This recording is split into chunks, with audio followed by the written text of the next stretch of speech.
Hello everyone, a very good morning to you. Welcome to today's edition of the Bottomline. Here are the top headlines. Italy likely to introduce Digital Nomad Visa for remote workers soon. Marriott International expects to quadruple its portfolio in Vietnam with 30 new hotels.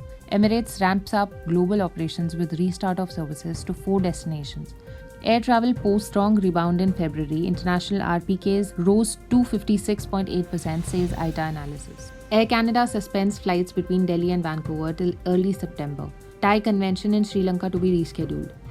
With COVID-19, many have turned working from home into a lifestyle, thereby enjoying the freedom of logging in from anywhere in the world.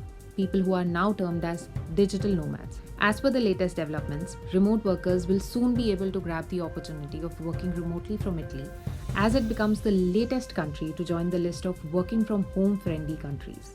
Referring to this, Luca Carabetta, an Italian parliament member from the Five-Star Movement Party, added that the requirements for the remote worker will depend on the availability of suitable accommodation, adequate income, health insurance, and a clean criminal record. However, no specific details regarding some of these requirements and their implementation have been defined yet. With the recent reopening of Vietnam's borders, Marriott International today announced plans to expand its portfolio in Vietnam, expecting to add nearly 9,000 rooms within the company's portfolio and see the debut of key brands including Ritz-Carlton Residencies, Marriott Hotels, Westin, and Courtyard by Marriott.